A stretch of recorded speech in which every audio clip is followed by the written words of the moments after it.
Salam planter Indonesia. Assalamualaikum warahmatullahi wabarakatuh. Pak Pendi sesekali pakai VT dong tentang kelebihan dan kekurangan kacangan.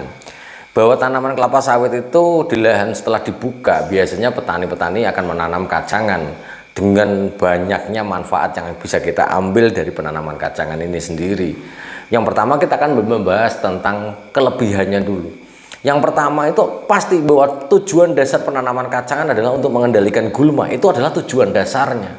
Di sisi lain bisa menghasilkan menambah nitrogen bebas, kemudian akan menambah bahan organik, kemudian bisa banyak hal, menambah kelembaban yang banyak hal yang akan bisa memberikan kelebihan itu sendiri. Tapi pertanyaannya, apakah penanaman kacangan juga punya kelemahan, Pak Pendi? Kelemahannya jelas ada, bahwa tanaman kacangan ini yang pertama, kelemahannya bahwa tanaman kacangan adalah salah satu tanaman ketika ditanam di lahan kelapa sawit, yang pertama adalah tidak mampu bertahan dalam kondisi tergenang.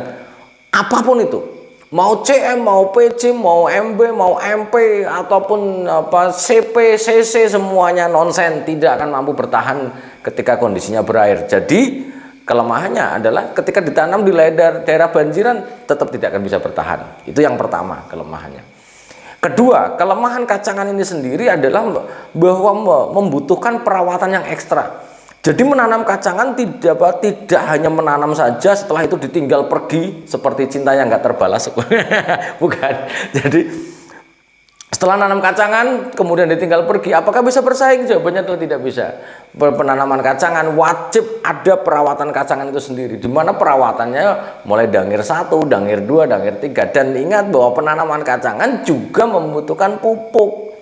Sehingga bahwa dalam lubang tanam, misalnya dalam CM atau PJ yang hanya modal sistem ditugal, maka pemberian rock fosfat itu akan sangat penting. Begitu juga menanam bibit pada Mucuna bracteata, juga di lubang tanamnya wajib diberikan rock fosfat untuk merangsang perakarannya.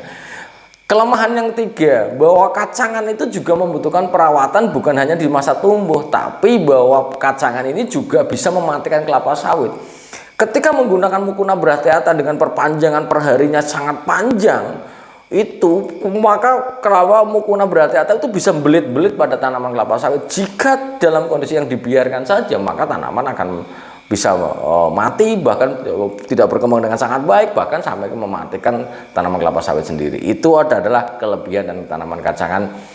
Sehingga tanamlah kacangan yang tepat dengan perawatan yang maksimum, sehingga akan memberikan dampak yang terbaik bagi tanaman kelapa sawit kita. Terima kasih. Salam planter Indonesia. Assalamualaikum warahmatullahi wabarakatuh.